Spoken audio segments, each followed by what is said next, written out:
The chandelier seems to hold its breath. Voices thin into a paper rustle. Forks stop mid-air. A cluster of rose petals on the cake sits oddly vivid against the hush. At the edge of the hall, rain skates down the glass and blurs the city lights into smeared coins. In the middle of that stillness, Vasha Fu stands as if carved out of the crowd. Hands slack at his sides, suit immaculate, eyes catching on the one movement that unmoors him. Yale Sue folding into the arms of a young man he half knows and half resents, Vachel Jang. The embrace is small, the kind that happens to steady a shaking person, and for everyone else, it looks like a confession. He had neglected her for 8 years. This is the moment that will haunt him. If this pulls at you, hit like and subscribe. There's more to the fall than one embrace. He remembers how the world smelled that first winter after Jana disappeared. Wet asphalt, the hush of hospital corridors, the way grief made every ordinary sound too loud. He remembered Jana's laugh like a broken bell. He remembered promising himself a single impossible thing, finding her again. That promise hardened into the project that consumed his days, the lab on the Fu compound's south wing, the humming ring of machinery, the blueprint-strewn table where every sleepless night reconvened. Vasha poured his morning into the machine. He turned a private ache into equations, prohibited hours into prototypes, late-night meetings into solitary vigils by the console, fingers only occasionally leaving a smear of coffee on graphite. He became a man whose memory had been replaced by a schematic, whose mornings began and ended with the thud and sigh of cooling components. The hum of the lab was, for him, the only steady thing. Yale Sue softened the edges he left jagged. In the small hours, while he chased impossible returns, she applied cool compresses to the raw patch behind his ears, heated porridge until it smelled of childhood, pressed warm milk into hands that felt feverish with idea and fever. She left fresh flowers, sometimes wilted, sometimes perfect, on his desk, a private stubbornness against the hum and the blue light. Nobody in his circle could parse whether those flowers were for him or for Jana. They labeled them anyway. Cults of whispered cruelty called Yale a stand-in. That word stuck like a splinter, an accusation lodged in the space where gratitude should have lived. On the surface, the marriage looked functional. She managed the household trusts, kept the public smiles crisp, signed on the occasional philanthropic plaque. But intimacy had been siphoned off into rituals. She learned the names of his meetings. She memorized which temperature soothed his insomnia. She guarded his schedule against anyone who might tear him away from the lab. She read the old letters Jana had left behind, perhaps sensing what Vasha could not, how fragile his memory was. She never accused him. She simply made the bed again. The Fu family, a constellation of pride and scrutiny, watched the slow corrosion with the patience of predators.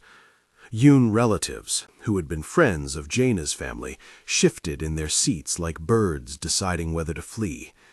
Kiana, with a smile that looked practiced enough to chart on a calendar, fed the yearning of gossip like it was nourishment.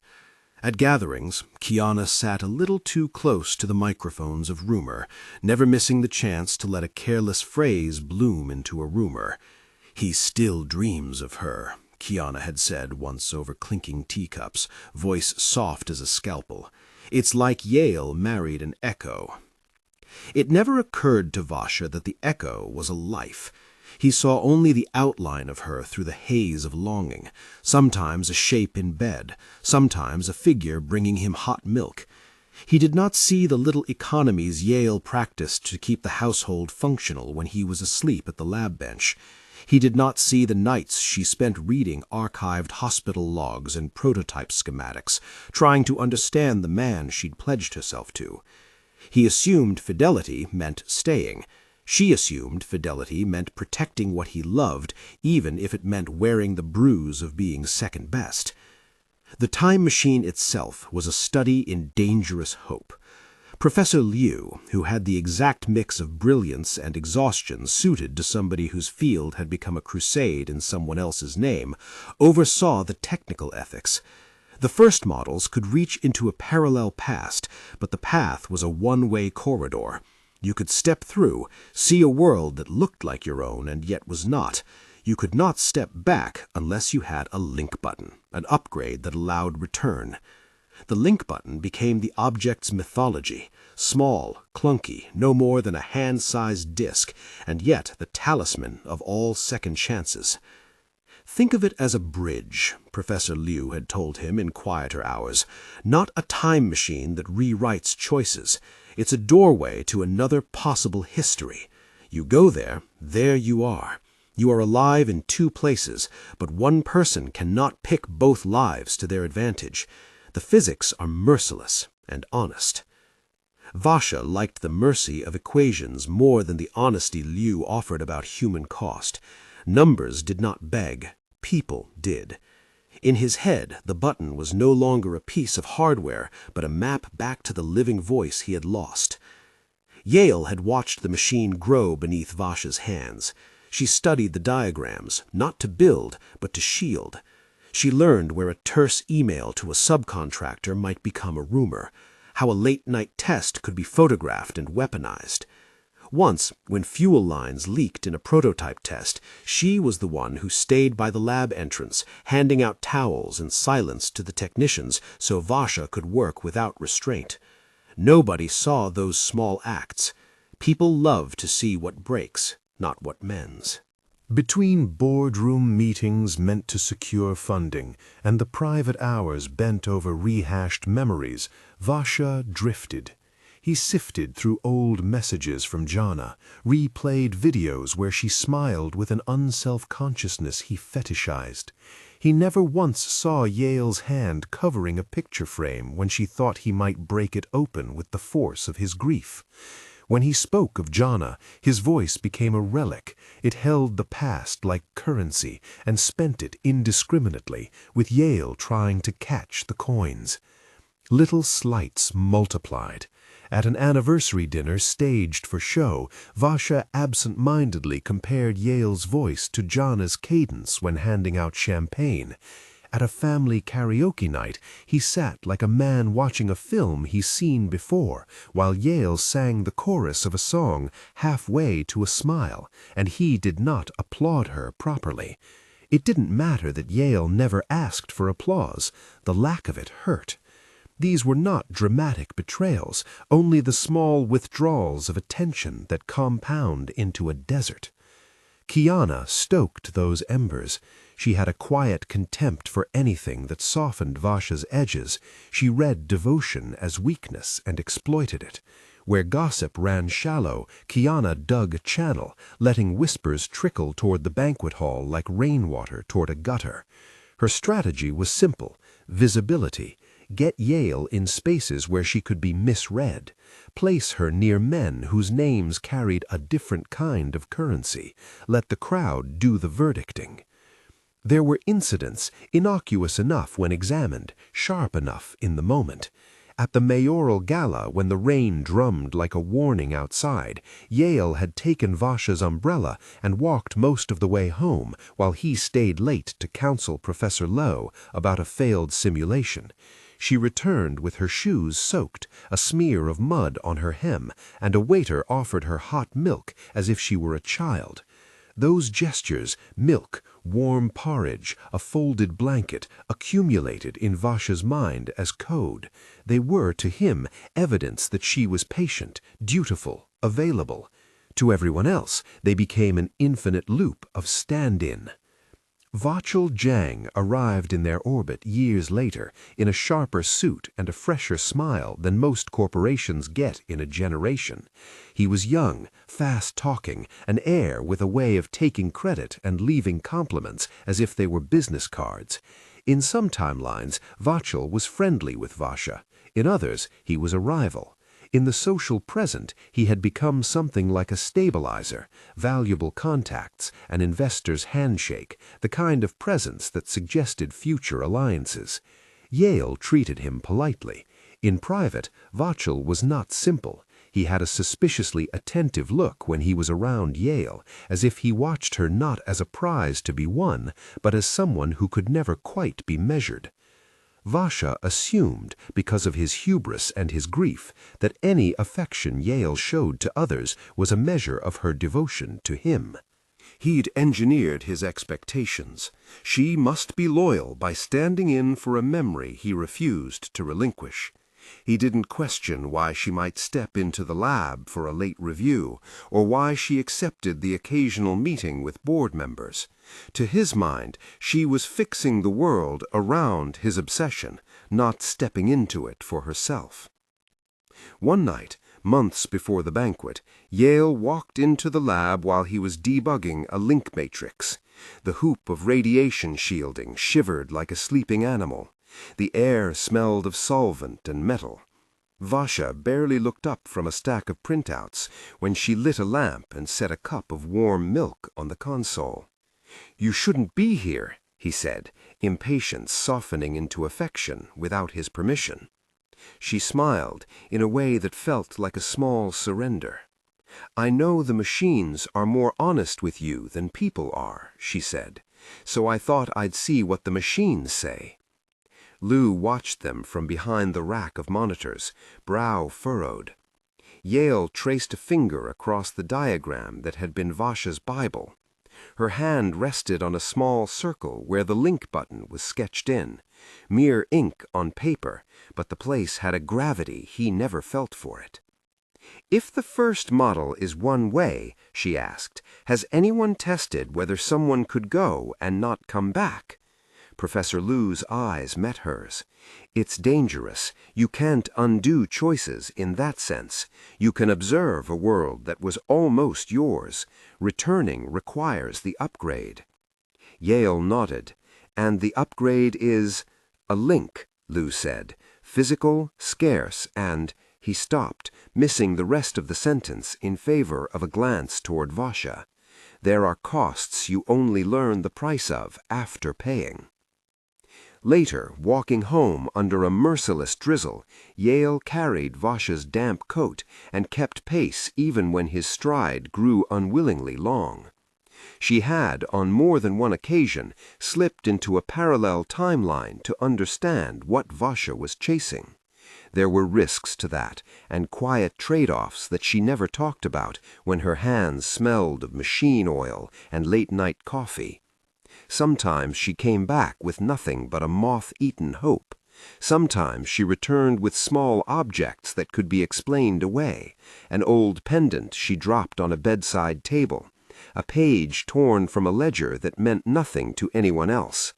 She kept these things in a drawer, insignificant trophies of a choice no one had asked her to make. The Yoon family watched every gesture and kept their ledger of slights. They had seen Yana as one of their own, and the absentee presence of Yana's memory had become their grief weaponized into vigilance. Kiana cultivated this attention like a second profession. With a painted smile and a carefully shelved question, she turned small events into arc lights. A stray message, a timing overlap, a photograph cropped just so, 100 tiny needles pricked until the skin bled rumor. At the Fu compound, gossip traveled like a virus. An edited clip from a karaoke night where Yale stood too close to a male donor made the rounds of the family chat group. A picture of Yale laughing with Vachel Jang at a charity brunch was posted with no context and a suggestive caption. Vasha, who lived in the steadily narrowing corridor between measuring grief and engineering a fix, checked those messages the way some people check news feeds for a pulse.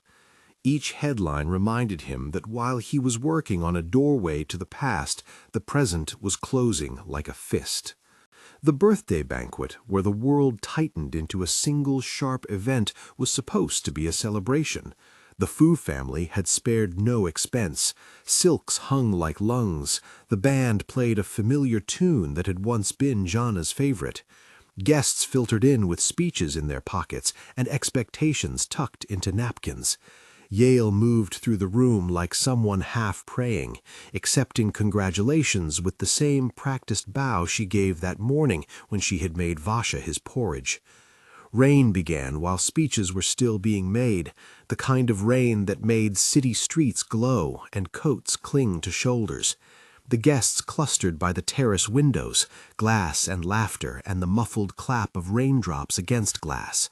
Vachel Jang arrived a little late, hair still damp from the downpour, apology hanging in the shape of a grin. He had that evening more than business on his mind.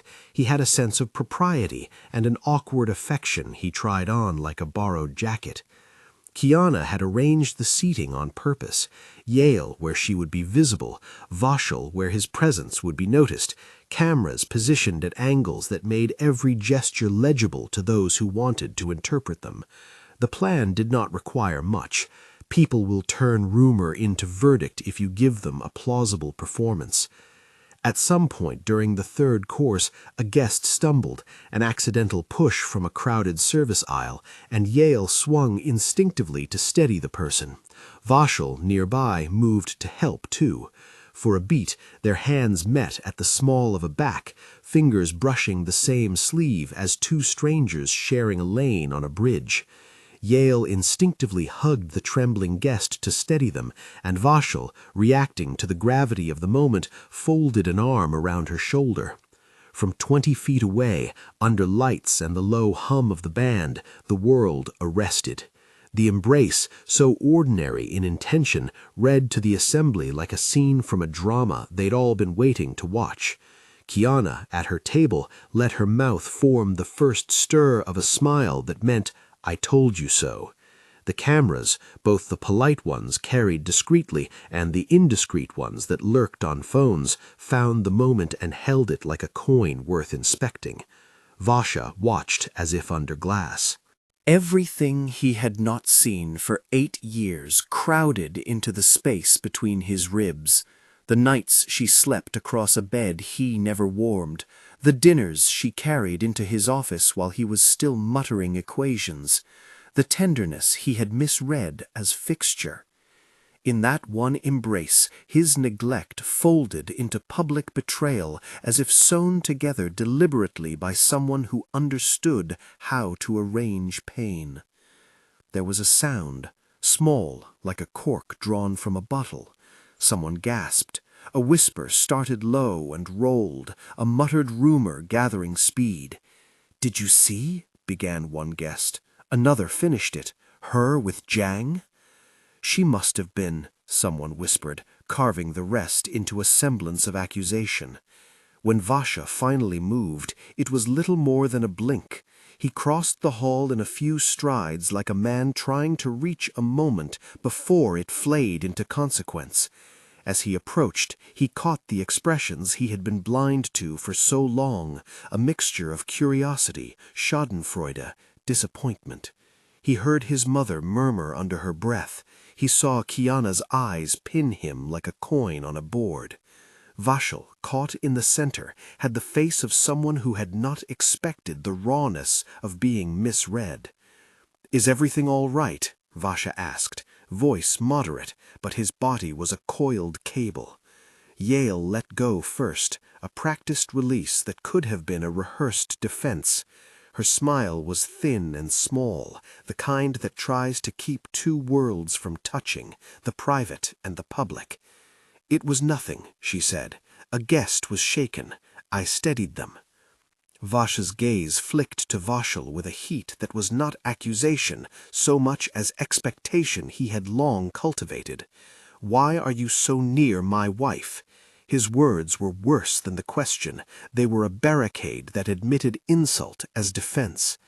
Vachel blinked, hands still half raised, as if he might yet create distance without seeming to withdraw. "I was helping," he said. "It was the right thing to do. She was what?" Vasha demanded. The room had bent inward on them, like a concertina. She was being herself, Yale answered, voice steady but carrying the faint tremor of someone who had rehearsed this exact defense in the mirror. She held someone who was unsteady. You saw the same thing everyone else did, a woman doing what's proper. That phrase, doing what's proper, did not land kindly in a hall where propriety was language for possession. The whispers sharpened into accusation. A cousin posted a photo to the family group chat, cropping and captioning it with a question mark that felt like a verdict. An editor from a gossip outlet, invited as a favor years ago for optics, sent a discreet query that looked like interest and smelled like capitalism. Vasha felt the world narrow to the small ring of light around them and the surge of blood that threatened to rewire his motor functions. He thought of fragile things, Jana's laugh, the machine hum, the link button's mythic weight. He thought of every minute he had chosen not to notice Yale, because noticing would have required him to surrender his quest. "Stand aside," he said then, but the tone was not gentle. It was an order shaped by wounded ownership. People flinched. Yale's lips tightened. Vachel's jaw twitched. It was here, in the pull between accusation and explanation, that the public mind began to shape their private narrative. Someone pulled out a phone, and the camera's red light winked like an eye. The room seemed to align behind that point of view. No one asked what had happened in the minutes before the hug. No one asked what the guest had said when they'd steadied them. The image was simpler, cleaner, a frame that allowed rumor to dress itself in outrage. Vasha felt something in him snap, less a moral conclusion than a physical rupture. He remembered with a clarity that felt like a burn the nights Yale had warmed milk until it steamed, the way she smoothed the covers on the bed he never slept in. That memory, which should have bent his knee in gratitude, twisted instead into a question. Had she been wearing those small acts like costume to cover an inner betrayal? Or had he already betrayed her so completely that the world had to find a way to explain how she could still stand by him? "Leave her be," Yale said, and her voice had the brittle calm of someone bearing a weight they've done their best to hide. "Vasha, please."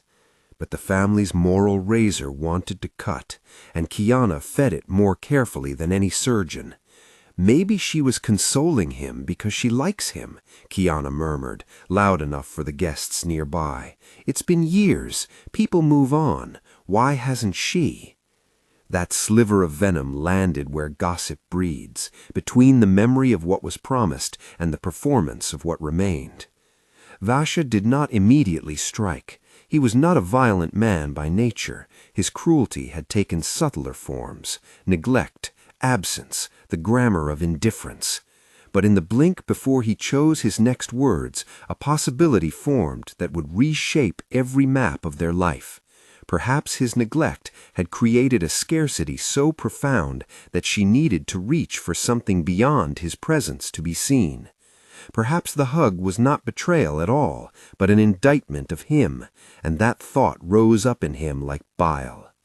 He reached inside his jacket where his phone lay and saw a thread open, a picture already spreading. He could feel the crowd's expectations like a physical pressure. People wanted scandal. The family wanted an explanation. Vasha, grasping at a narrative that would punish and absolve at once, felt the spark of a public unraveling. Yale's eyes met his and held. No pleading, no theatrics, only the mute question of a woman who had been steadfast in a life that had been flattened by someone else's history. For a moment Vasha saw not a stand-in, but the woman whose hands he had warmed with milk, the same hands that threaded the sheets on nights when he slept in his office. The sight of her made him dizzy. "Get him out of here," his mother whispered, as if recalling a law book on family honor. "We can't have this." The band had stopped playing. Someone clapped weakly and then forgot how applause was supposed to feel. Cameras closed in.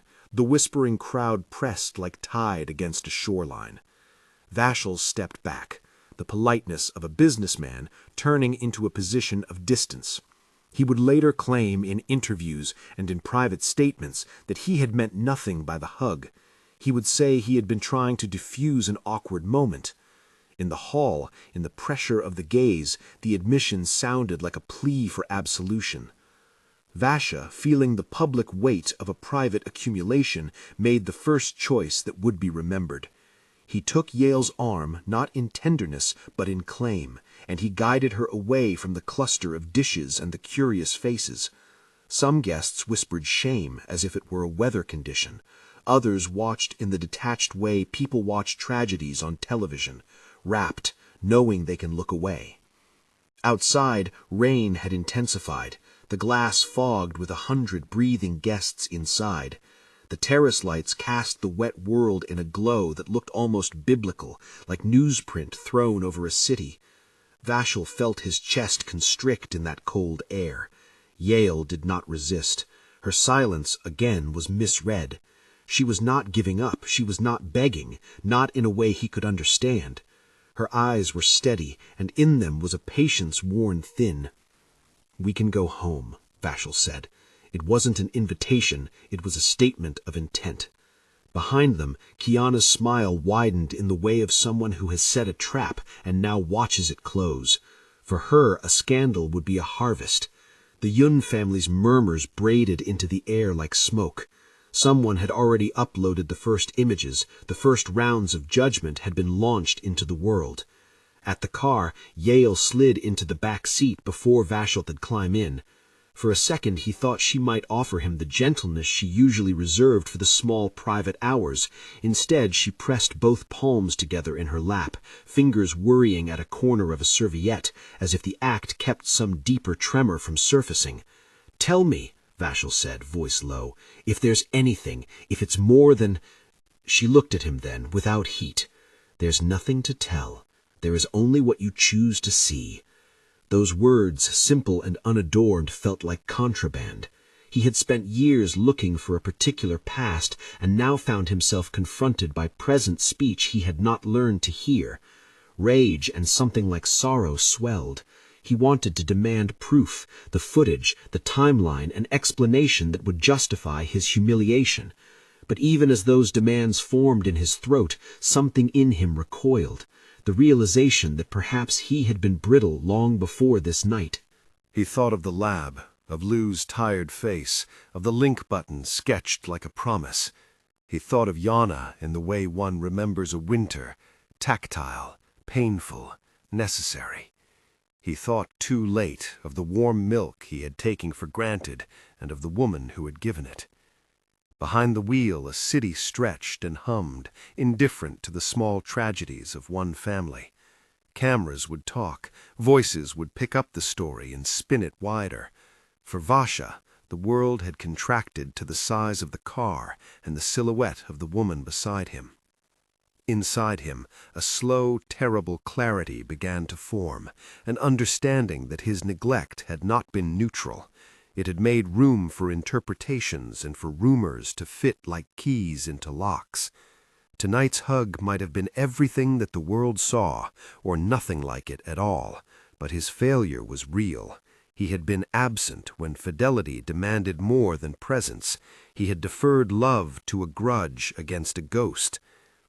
As the car merged into traffic, a message buzzed on his phone, an image already cropping through feeds.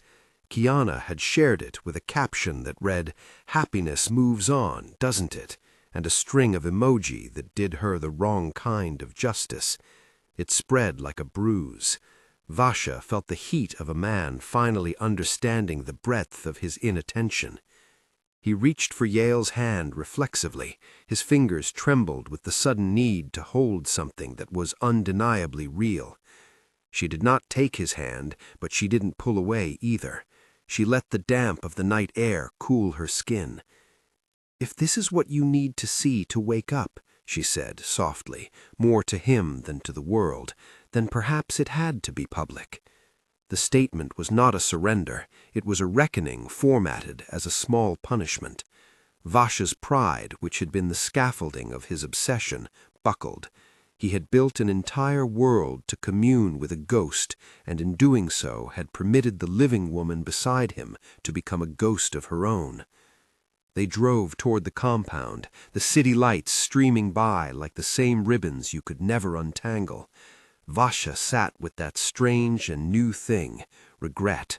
Not the florid lament of immediate sorrow, but the slow, creeping awareness of damage that could not simply be repaired by words. Regret here was the knowledge that someone had paid to hold his life together, and that he had been spending someone else's currency.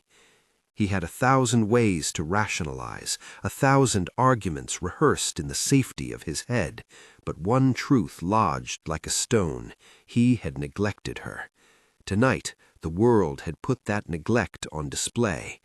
The image of the embrace would float in the memory of the city, and Vasha knew, with a clarity he had not had in years, that public shame had a longer half-life than private apologies. Inside the lab, machines hummed on autopilot, the prototype guards asleep in their cages of blue light. The link button, an unassuming little disc, sat in a locked drawer that Yale had never touched in front of him. In the lab's dimness, it held the kind of promise that makes people do terrible things to protect it. Vasha thought of pressing it, not because he wanted to flee a scandal, but because the idea of a doorway where one could step and see a life different from this one had always soothed him when the present felt unbearable. At home, Yale prepared a single bowl of porridge and warmed some milk for herself. She ate it slowly, like a careful prayer. There were small things, folding a napkin several times, smoothing a dress that had a faint smear of the evening's cake, acts that were ordinary and human. She did not speak of leaving, nor did she speak of staying. Her silence was not eviction, but a kind of armor. In her drawer, beneath the stacks of financial reports and a few old letters from Yana that she'd kept out of habit, a pendant hung on a string. She fingered it before bed as if it could be read like a map. Vasha, alone for the first time in months outside of the lab, sat at his desk and watched the footage circulate. The first rounds were cruel and selective. People edited angles, favoring the frame that implied intimacy, not the moments that might have showed the guest unsteady, or the way Yale maneuvered through the crowd to help. Optics are a poor judge of nuance. They prefer geometry over substance. He felt an urge to reclaim the narrative. He could call Professor Liu and demand the footage from the kitchen camera. He could summon security tapes, subpoena witnesses, control the frame. He could do what he had always done: manufacture certainty through effort and resources. But behind that urge, there was a quieter voice, the one he had grown good at ignoring, the voice that asked if his work had cost him the right to arrange anyone's life. In the dark, the machine hummed like a sleeping animal in a far-off room. The link button sat figuratively, impossibly, at the center of every choice. The chance to go to a parallel life where he could find Yana, or to remain in this life where he had, perhaps, quietly destroyed something alive and valuable. He imagined pressing the button and stepping into another version of himself, a man who had not been so absent, a man who had enough love to give without strings. He imagined walking through a doorway and finding Yana waiting, or finding a life where he and Yale had different histories. These fantasies were clean and plausible in that way fantasies always are, perfect in the mind, expensive in consequence. Outside the window, the rain had slowed to a whisper. The city was wet and bright and indifferent. Yale slept on a couch down the hall, hair spread like a dark fan, the bowl of porridge gone cold on the table. Vasha watched her in the glow of his monitor and felt a regret so sharp he feared it could become a physical thing. He thought about apologizing. He thought about rebuilding. He thought about the link button and the promise of escape. He knew, in a way that was both thrilling and terrifying, that whatever he chose next would not just be for himself. It would be for a woman who had borne the work of 2 lives without a claim. It would be for the ghost of someone else. It would be for a family whose appetite for scandal had been fed tonight. He opened his phone to call Professor Liu, thumb hovering over the number. The lab's footage could show what the cameras missed, who steadied whom, whose arm had been in which place, and yet footage could also be read any way a hungry crowd chose. Proof, sometimes, is only as good as the audience's willingness to accept it. Before he could press call, his mother's message flashed on the screen. "Meet me at the compound, now. We need to contain this." He felt the coercive gravity of family expectations pull like tide. The banquet's echo was not done. Vasha slid on his coat. He glanced once at Yale, who slept now with a small knuckle of the serviette between her fingers, and for the first time in a long time, something like fear, not for himself, but for the hollowness he had created in another person, moved through him like cold water. As he stepped out into the night, rain started again, tighter, a staccato like urgent footfalls. The world felt small, a walkway wet with light, a car idling in the drive, the distant hum of a city that did not know them. He moved toward choices he had not anticipated, to defend, to deny, or to begin the slow, honest labor of repair. None were easy. All demanded honesty he had not practiced. Behind him, in a drawer secured by invisible loyalty, the link button waited like a physical representation of everything a man could and could not do to mend the past. He had built a machine to reach for a ghost. Tonight, watching the woman he had married dissolve under the weight of rumor, he felt the first thick, undeniable apples of regret. It hit not as a sudden bolt, but as a long, persistent ache that made the chest ache with an unfamiliar humility. On the terrace where the banquet had spilled its noise, someone had left a bouquet, wilted, petals browned at the edges. Vasha stooped to pick it up, and the smell of decay was enough to remind him of all the small things he'd let rot: attention, gratitude, care. He wrapped the bouquet in his hand, as if holding on to something that might still be reclaimed. He did not yet know how to ask for what he had not given. He did not yet know whether Yale would accept any honesty at all.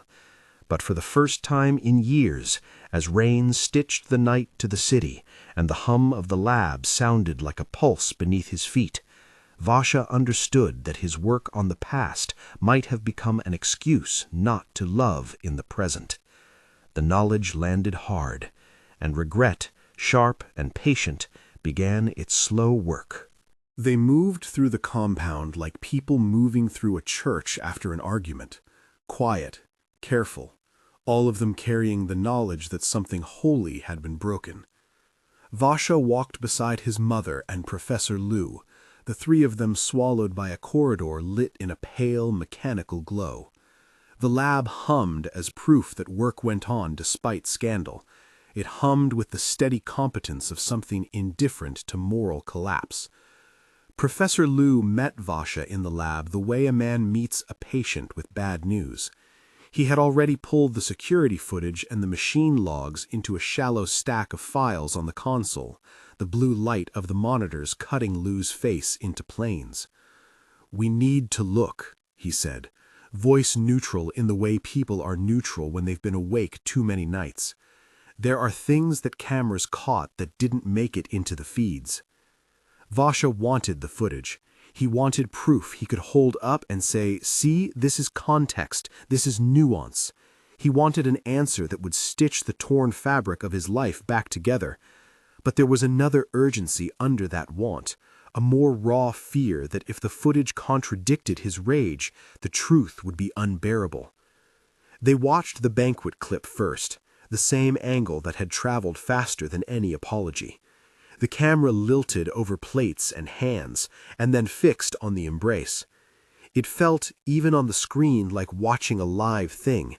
But Professor Liu cued backwards, 2 frames at a time, until the larger moment flattened into a sequence. The guest had stumbled because someone had brushed past as a tray of wine passed. The guest's face, thin and pale, registered acute disorientation. Yale had been the first to step, hands moving to hold the person's elbow. Vachel had come from the side, not from a place of intention toward Yale, but from a reflex to help. In one frame, Yale's forearm was already across the guest's back. Vachel's hand touched the guest's shoulder, then Yale's sleeve, small businesslike gestures that only looked like intimacy when removed from their cause. Professor Liu stopped the clip and let the silence accumulate. "Notice where the cam was placed," he said. "It exaggerates angles. A frame can be curated." Vasha's jaw worked. The footage did what footage does. It showed and required interpretation.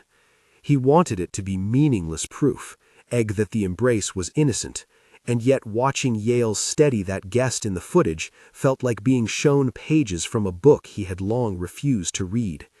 He recognized again the small, assertive way she moved through crisis, and felt with a physical thud the grief-laced truth that he had not been the only one shouldering his life.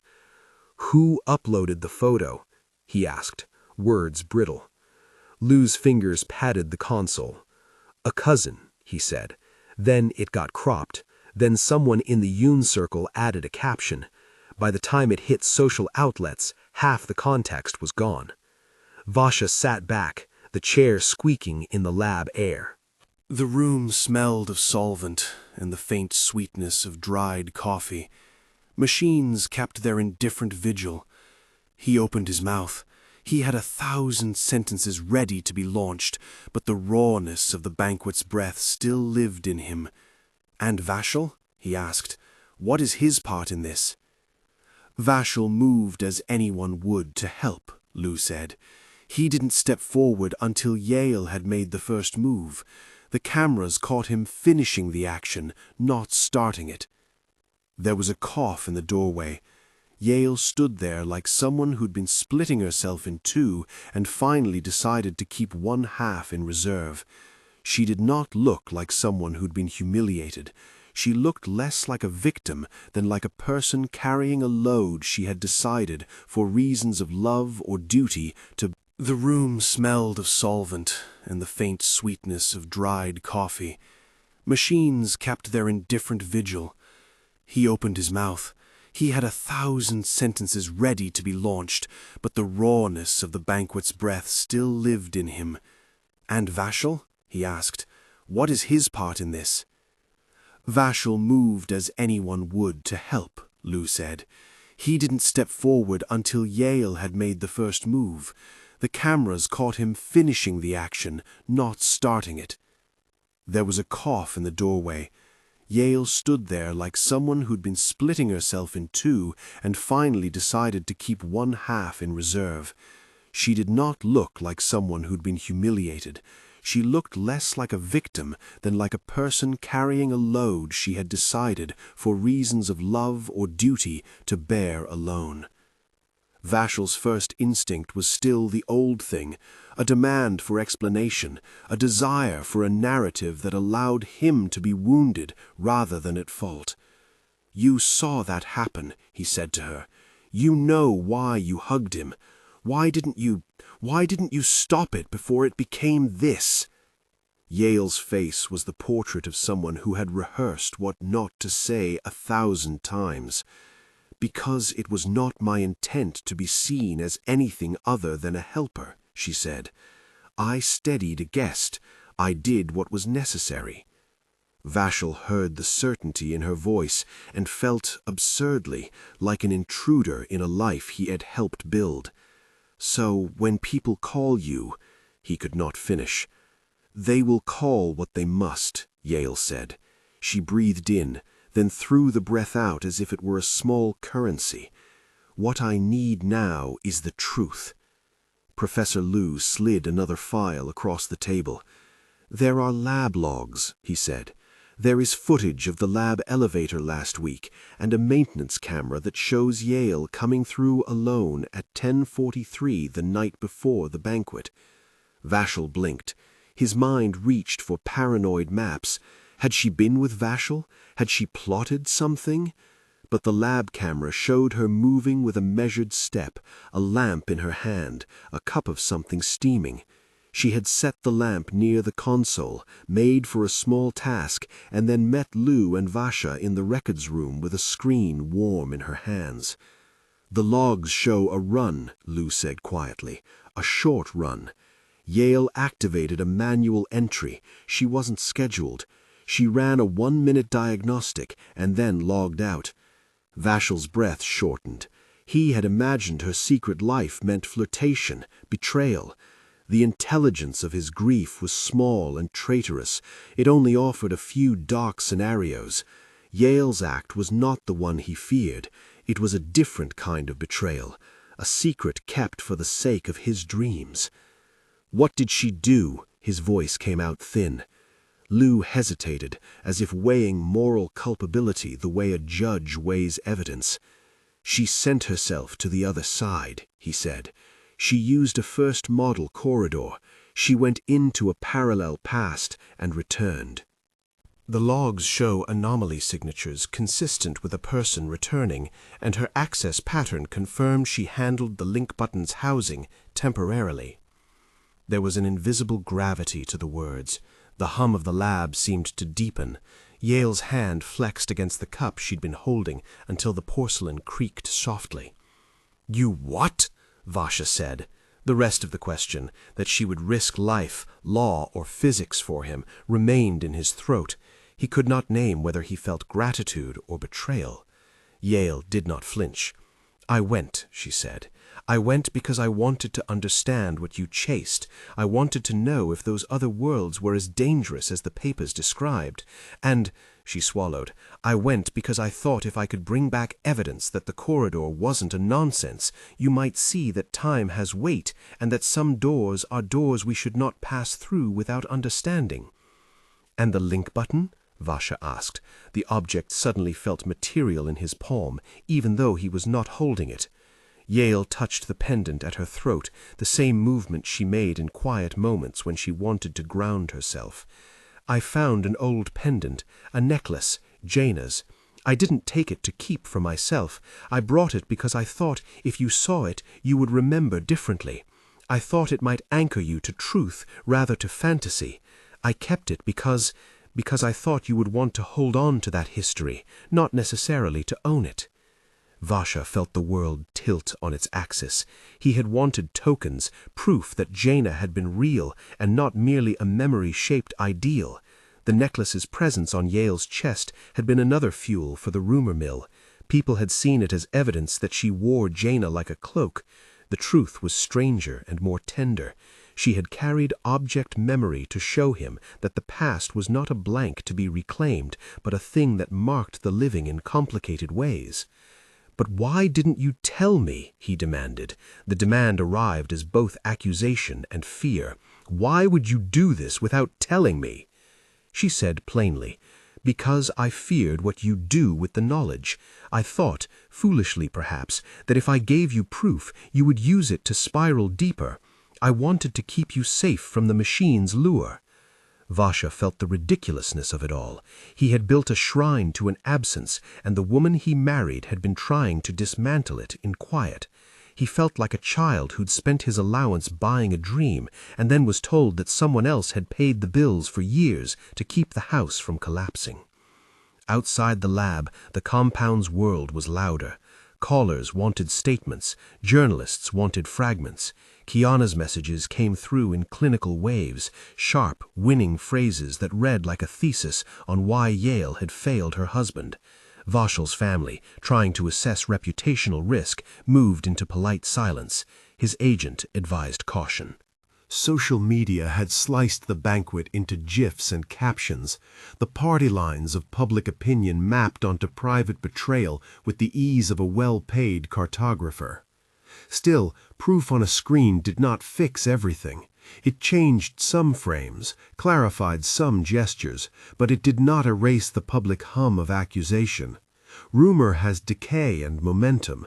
Once it begins to roll, it can crush what it touches. Then, like a knife through silk, a message arrived on Vasha's phone, a cropped image of Yale holding Jaina's pendant with the caption, "How much of her is costume?" Kiana's handle surfaced beneath it, a butterfly of punctuation. The image was not new. He had seen the pendant in the lab footage, but the context the feed offered was sharper, more malicious. When Vasha looked up, he saw Liu's face tighten. "We can pull the lab access logs. There are maintenance camera feeds." He reached for the console. "We can show timeline entries." They worked in the lab like a team cleaning up a spill before anyone else noticed. Liu delivered footage of movement in and out of the corridor, timestamps, and an unglamorous feed of Yale sitting alone in the antechamber after returning from a run, a clenched set of hands around the pendant as if it was a hot coal. There were gaps. First models had noisy logs, but the bulk of the story knit together. Yale had run herself into a parallel past, had returned, had kept a piece of evidence, and had acted in the banquet not from flirtation, but from habit, the reflex of someone who steadies people.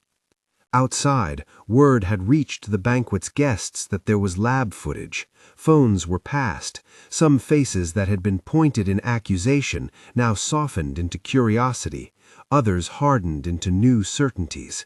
A woman who could cross timelines must be manipulative or mad or both. Kiana, however, had prepared for contingencies. She had also prepared for the possibility that exculpatory footage would emerge, and had a different plan: make the problem personal and make the protagonist look like the villain. In a private suite at the compound, one of those rooms that existed to smooth over public relations, Kiana had gathered a small half-circle of the Yoon family's inner members, including Vasha's cousin who had first posted the photo. She had rehearsed a narrative. Yale had used Yana's memory like a costume to gain social leverage. The pendant had been evidence she had worn the dead woman's likeness to steal sympathy. The narrative was mean but efficient. Humans like stories with villains who are visible, who can be mocked or shamed without complicated argument. Kiana was a professional in that economy. The confrontation that followed had an ugly intimacy. Family framed the problem in terms of honor and alliances. Lawyers muttered about defamation. Vachel's representatives recommended distancing him publicly. At some point, someone suggested a display of accountability, a meeting in the library, a public statement that would show that the Fu family was handling things internally. Vasha, buoyed by a mix of shame and a sudden need to control whatever fragment he could, announced that he would speak. He wanted one thing: a declaration that would halt rumor and offer a narrative that could be controlled. He had not calculated for the way worse things might arrive under the sheen of a controlled meeting. The family room was a shallow amphitheater of leather and carefully neutral art. Kiana sat with a composed face and the climate of someone who knew exactly how to puncture an argument with a beautifully timed smile. Vachel sat at the edge of his chair, palms resting like a man ready to present a case. Yale entered with the measured step of someone who has rehearsed dignity the way other people rehearse dance. She did not look diminished, only exhausted. "Let's have the facts," Vasha began, and the phrase was not a plea so much as a shield. He had been hurt. He could not help but demand order. "The footage proves intent or it doesn't. If it doesn't, then we will—" Kiana smiled a tiny smile. "Facts are important," she said, "but so are choices. The problem isn't whether Yale steadied someone, it's whether she made choices that have—" She spread her hands as if she were revealing a small, shining object, far-reaching consequence. She used the device. She keeps keepsakes. Who knows what else? The words were quieter than a shout, but landed like a stone. Someone in the circle, one of Vachel's cousins, leaned forward and produced a small brass-handled pocket knife, a silly thing, perhaps, intended to open envelopes or slice ribbon. "For the love of God," he said, "if people can slip through corridors, then what's to stop them from using this family to shape history? Maybe it's small, but we keep sharp things out in plain sight, don't we?" The remark was stupid and meant to be symbolic, but the knife's metal glinted like a coincidence. Yale's eyes flicked to it. Enough, Vasha snapped, a brittle thing. His voice had the particular edge of a man who felt he might shatter.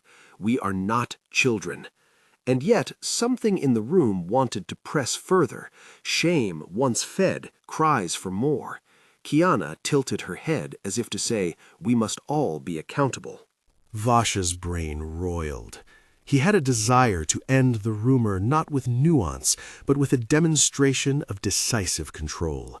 He remembered the link button, a disk that had been written about in anxious papers, a thing that could anchor escape or be destroyed. He imagined, for the briefest flash of madness, pressing the knife's tip against the link button and watching the physical symbol of his desire explode into nothing. That image felt like sacrament, either a commitment to let go or a revenge that would leave him alone in a silence he had earned. He stood. The impulse came not as a plan, but as a muscle responding to a cut of heat. He seized the brass knife and held it out as if to puncture the air. If anything here has been built on lies, he said, voice hard, then better to destroy the thing than let it be our altar. Yale's eyes widened in a way that she rarely allowed. Vasha, she said, voice low and urgent, don't. The room's oxygen seemed to thin. Lou sprang forward, his face a mixture of fear and professional caution. You can't, he began. That disk is... Think, Vasha said, the edge of the knife catching the lab light. Either the past matters more, or we choose the present. Which life am I supposed to live, Yana's or mine? The question was not rhetorical. It hung between them like a stone. He held the knife in a way that was not accidental, but not rehearsed. It was a desperate, childish attempt to render a complex grief into an act. Yale moved toward him with a speed that disabled whatever plan he had, faster than the slow burn of regret and angry calculation. She reached out and caught his wrist with a hand that was steady but not unyielding. For a second, the room watched two hands occupy a shared space, one bent on destruction and the other braced like a safety. The knife angle shifted. A small public struggle began. Vasha, Yale said, her voice an even thing that tried to separate his pain from the action. If you do this, you will be the one who destroys the bridge, not me. He felt the pull in her hand, felt the force of her moral argument like a small vice. He had meant to make a spectacle, to end something so that he might feel morally superior for sane sacrifice. Instead, being in her grip, his purpose collapsed into the shame of being seen not as man of principle, but as a frightened boy. Lou intervened, grabbing the blade and wrenching it free with a practiced motion. The knife clattered into a decorative bowl on the coffee table and skittered like a live thing across the rug. Someone yelled. The word police arrived like a drumbeat. In the hallway outside, a security guard's key card clattered. Phones were already dialing. It was quick and not clean. The room's denouement was punctuated by the kind of practicalities that make grand moral speeches small. A uniformed officer asking for statements, a nurse summoned for a fainting relative, a PR person on the phone drafting a safe line. Vasha sat back down as if the action had exhausted him. The weight of what he'd tried to do settled on him with the kind of cold clarity that makes guilt an actual physical thing. In the aftermath, the police took statements. The family fractured into feuds of loyalty and expedience. Kiana did not apologize. She doubled down on moralizing. The Yoon family, outraged and satisfied in different degrees, demanded an account both from the Fuses and from Yale. Vachel's camp moved him quietly away to let the scandal cool. His publicist busied himself with damage control instead of affection. Yale, who had not struck a public pose, was the one who stepped forward to explain what she'd done, that she had used the corridor to see a past and had returned with a necklace and truths she had thought might anchor Vasha. She admitted to secrecy. She explained, as plainly as she could, why she'd kept her actions from Vasha. Fear he would use the knowledge for self-destruction. Fear the corridor would become an excuse for leaving the present. Her admission had consequences. Some people called it manipulation to justify a woman who meddled with powerful things. Others saw it as sacrifice, a wife doing dangerous work to protect a husband's composure. The public loved ambiguities less than the family expected. It wanted clean villains and saints. It preferred a story it could staple to headlines. Vasha listened, the whole room a chorus whose notes he had not learned to follow. He thought of the small acts she had done: warm milk on late nights, smoothing a couch outside his office, bringing pills when his head would not stop inventing reasons to stay at the lab. Those gestures arrived now like receipts. He had nothing to refute their worth. He had nothing to show that he had been faithful in any sense beyond obsession. His apology, when it came, felt inadequate. The police report listed a disturbance, noted that no one was physically harmed beyond a brief scuffle, and suggested counseling. Family counsel suggested a temporary public statement. The world outside the compound continued. News cycles churned forward. Editors drafted takes that would be written and rewritten until the story became something other than the messy truth. In the thin hours after the police left, when the compound's rooms smelled like perfume and coffee and tension, Vasha found himself alone again in a way that had a sharper edge than he had known before. He walked to the lab and stood before the locked drawer where the link button waited in its case like a small, obscene promise. The disk's polished face reflected the lab light. He had the power to press and vanish into a parallel life that might be kinder to his grief. He could step through and perhaps find himself less neglectful, perhaps encountering Yana, or a life where he had courted differently. But the corridor was one way without the upgraded link, and he feared that any return would require more than desire. It would require a willingness to pay the cost. He thought of Yale, leaning her shoulder against the world to keep his ailing faith intact. At the bedside of the machine, he remembered a line Lou had said in a quieter hour. "You are alive in two places, but one person cannot pick both lives to their advantage." The sentence had once sounded like scientific prudence. Now it became a moral law. He pressed his palms to the edge of the case as if to steady himself. The button's case was cold. He imagined pressing the knife to it.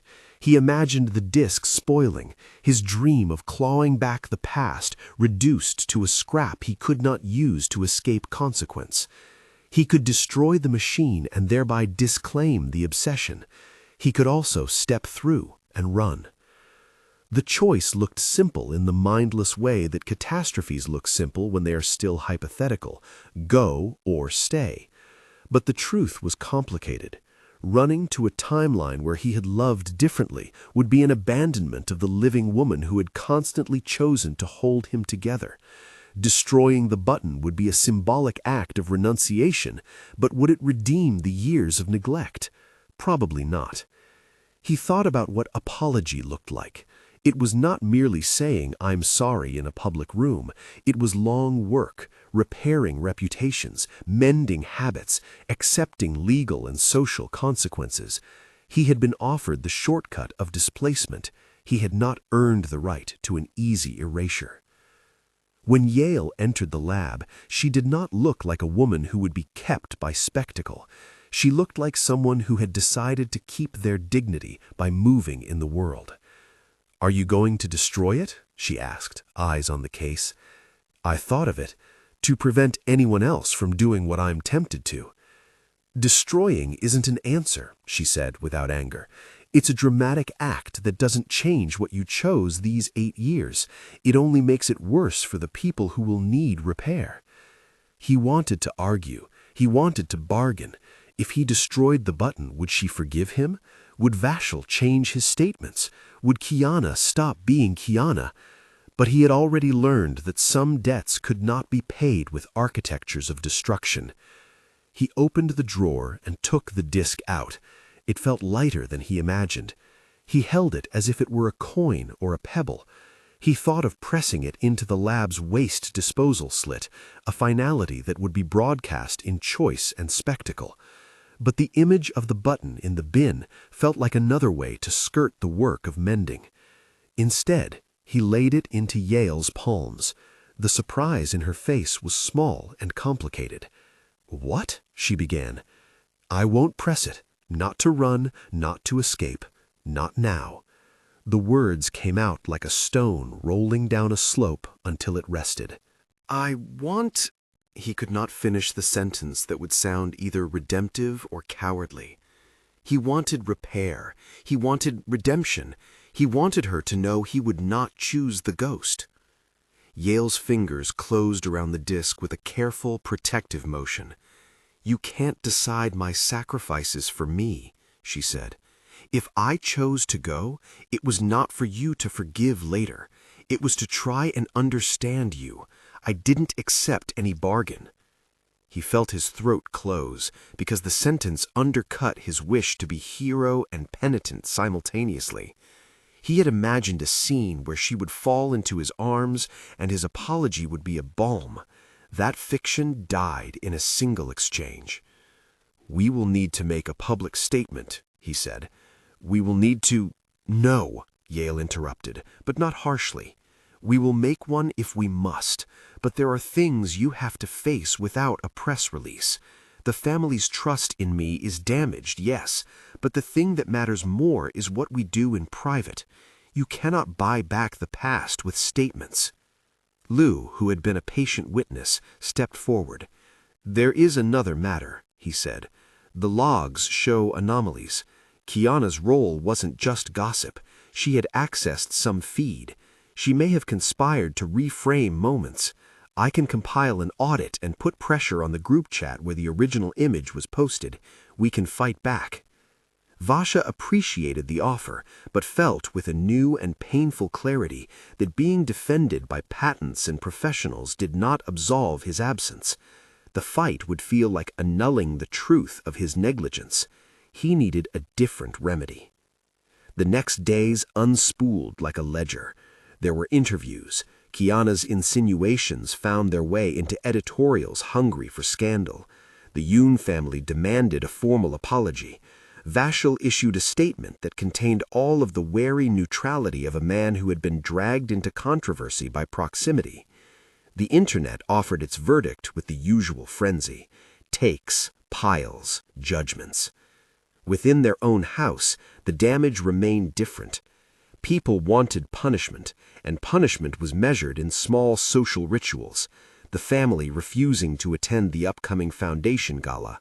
Vachel's mother avoiding Yale in the lounge, as if avoidance could slice the problem into pure pieces. Yale started to sleep in a small guest room on the north wing. She insisted on it, citing the need for clarity. It read to others as a woman displaced. To Vasha it felt like a wound he had deepened. He tried to be patient and failed.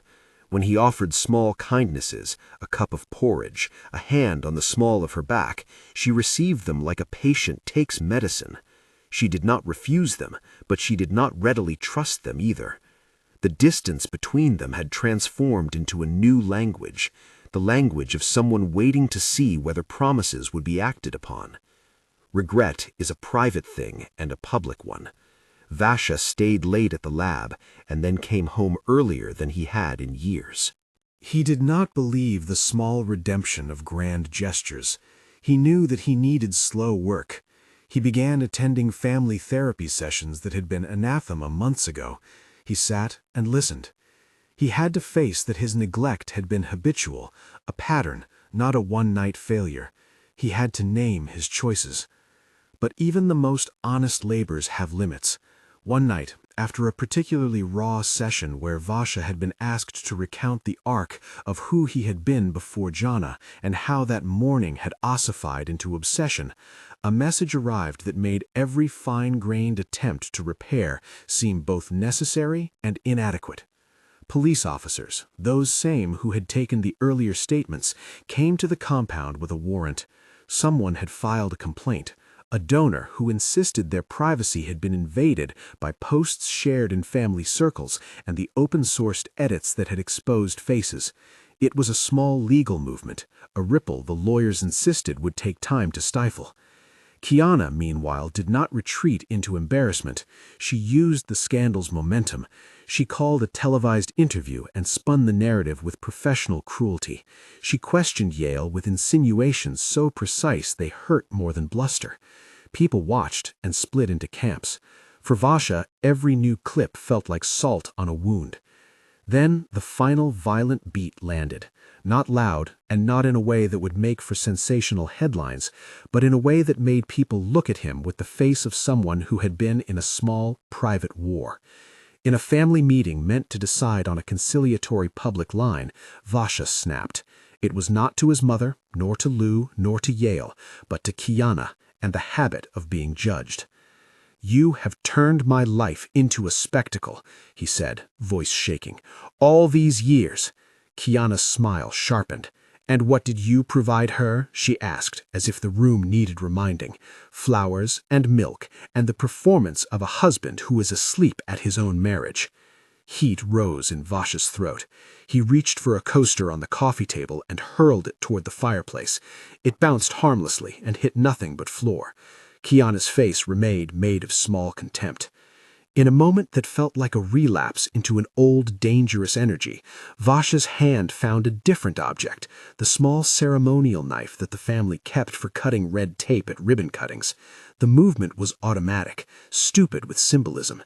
He held it again, not to cut the machine, but to cut the current rope that tied his life to an impossible past. "No more," he said. "You will not turn the woman I married into—" Yale stepped between him and Kiana, as if she had an instinct to protect the family's embarrassment by personal shielding. Kiana reached for the microphone she had been given and framed a rejoinder. The knife's glint captured the room. Someone called the police before anyone could decide whether to de-escalate or to watch. The officers arrived quickly. Perhaps someone had anticipated violence, or perhaps the family, accustomed to involving authorities in disputes, had used this as a ritual to take the edge off. The officers took Vasha aside and asked him to place the knife on a table. He did. He did not resist. The act of setting down the blade felt like one more of 1,000 small humiliations. The police questioned, took statements, and suggested a peace order while they processed the complaint. The family's reputation took more hits. Donors withdrew.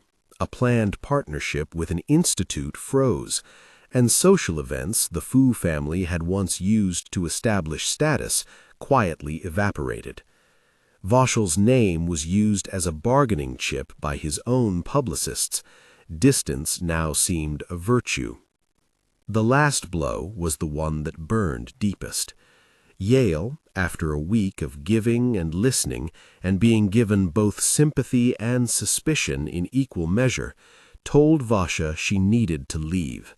Not forever, she said. She used words that were precise and not sentimental.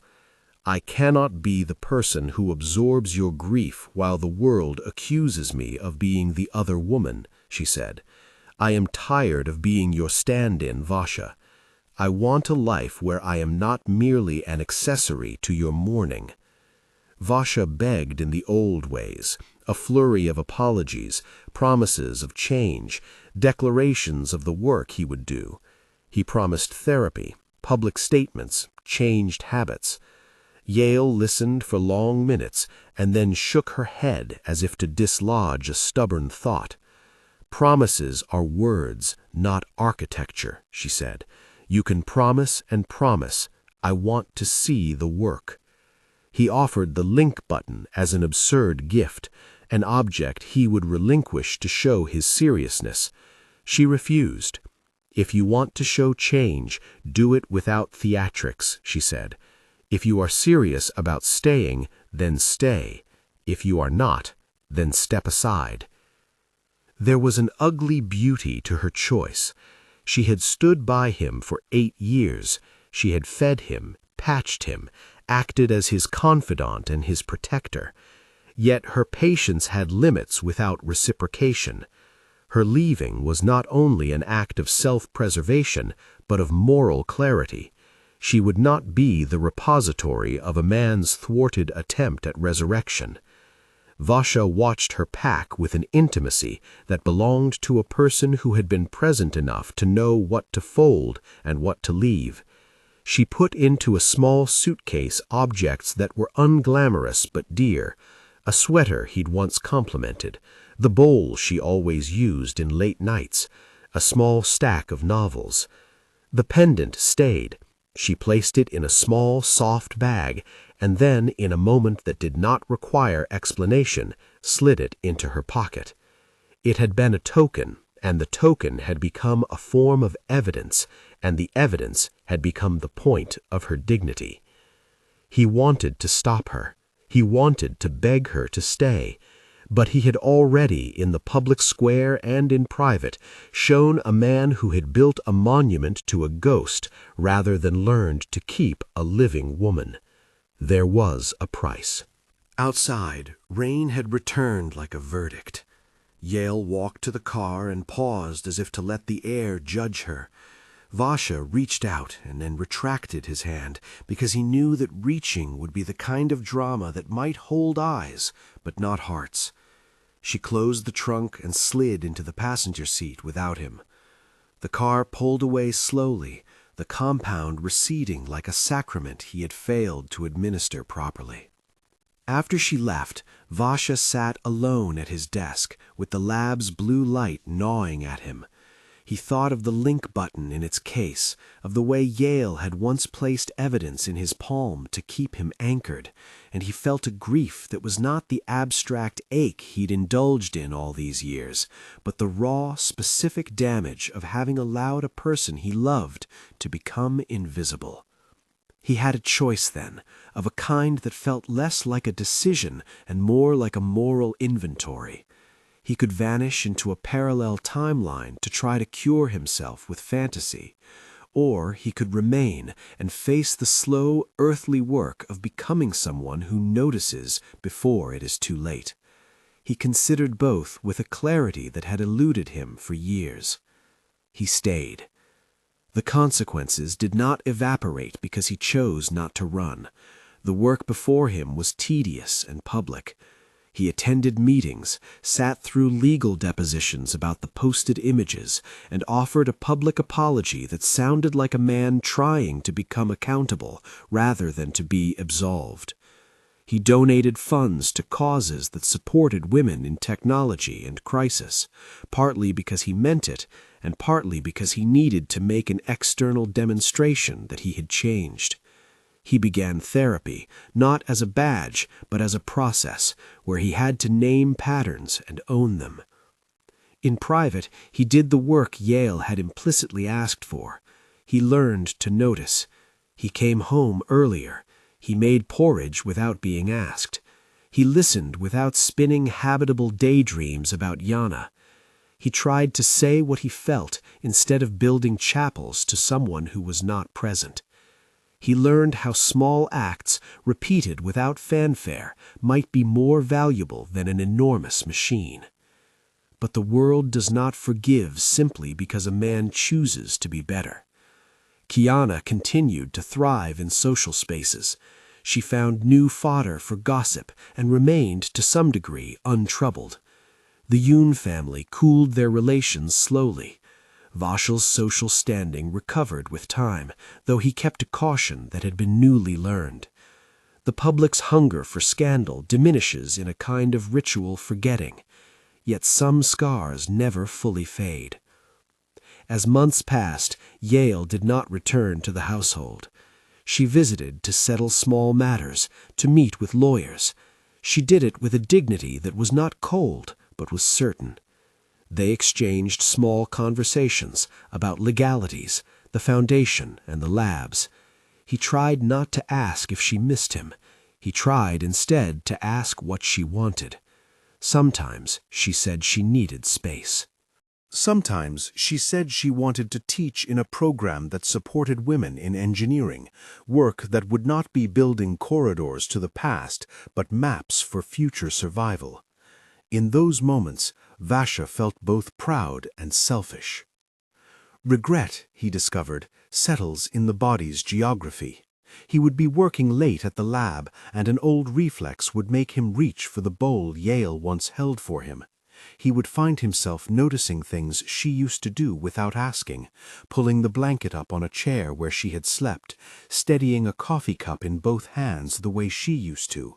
Those small patterns became his measure of failure. He had taken them for granted, the way a miser takes riches for granted, until the vault is bare. Professor Liu continued to be a wary ally. He arranged for a public audit of the lab's timeline logs to demonstrate there had been no illegal trafficking of the corridor, and he published a careful paper on the ethics of parallel access that read like a moral confession. Liu and Vasha both learned the hard way that building a device to look back at the past required an enormous measure of responsibility. Then, one damp evening, Yale came to the lab unannounced. Her hair was tied back. There was neither anger nor flirtation in her face, only a brief, tired smile. "I heard there's a new protocol," she said simply. They stood in the hum of the lab like strangers who had once been married to habits. "We've implemented more rigid access controls, audit trails, external oversight. We've banned unscheduled runs." She nodded. "Good. There are things I did because I thought the corridor could keep you safe from your worst instincts, but there are other instincts, like the need to be seen, that you must meet in other ways." He listened like a man who had learned how thin excuses had been. "I know," he said. "I won't ask you to come back." She considered him then, as if measuring the difference between apology and evidence. "I don't know if I will come back in the way you imagine back," she said, "but I will come when there is something to return to, not to be fixed, but to be lived with." They parted without ceremony. It was not a cinematic reconciliation. There were no proclamations. She left a small packet on a side table, an envelope with a note inside that read simply, "Thank you for beginning to look up from the blue light." Time, which had been his enemy, became an awkward ally. He kept working slowly, asking for help where he'd once used authority, attending meetings where he listened more than spoke. He learned that real repentance does not require the spectacular, but the steady. He wrote letters to people he had wronged, most of them never answered, and he tried to allow silence where it was given, and patience where it was not. Months folded into a kind of slow season. The link button remained in secure storage under an audited chain of custody. Yale taught her class, and occasionally she would send a note about a student who had reminded her of the stubborn audacity that had once made her love. Vasha read those notes with a new humility. He would sometimes walk the terrace where the banquet had changed his life. The wilted bouquet of that night had long since been composted. Rain came and went, and he often paused at the glass to watch droplets curve down the pane like little migrations. Regret, he had learned, had a habit of not ending. It turned into something long and human, a daily insistence to be better, to notice, to repair as one who tends a garden, instead of expecting the garden to bloom because you miss a ghost. And yet the image of that banquet, the frozen frame of Yale embracing Vachel, remained in the city's memory, like a photograph burned into film. People would occasionally remind him of that night, in bar gossip and at charity luncheons. He accepted those small reckoning moments with the same quietness he had learned elsewhere. One morning, as autumn bled into winter, Vasha stood at the lab window watching the city fog lift. He held a small object in his hand, the pendant, returned to the lab by Yale in those first months of distance, placed in a small box addressed to him. He opened it and felt again the weight of memory. Jana had been real, in whatever way memory will make a person real, and to have used her name as a lever was a kind of sin he understood now. He could have pressed the button then and gone to another life, where Jana's laugh shaped a different map. But the choice had been made. He had chosen to stay. His staying was not a cinematic rescue. It was a slow work of building new patterns where old ones had been ruined. The final image of his regret was not a dramatic collapse, but a small one. Him standing at the terrace as rain started, watching Yale's car cross a wet boulevard in the distance, distant enough that he could not see her face, close enough that he knew she was a living woman who had chosen dignity over spectacle. He held in his pocket a letter she'd left, an instruction to do the long work, not to run, and the link button's case, sealed, a reminder of the doorway he once coveted. When he thought of the embrace at the banquet, the hurt hit anew, but it no longer ate him whole. It became part of a hard-earned awareness that neglect can shape another's life in ways money or machines cannot fix, that love, properly understood, requires attention and accountability, and that regret, sharp at first, can be transformed by the patient labor of repair into something that includes humility. If you want to see whether he continues to choose time or truth, watch the next chapter. There are more decisions to come.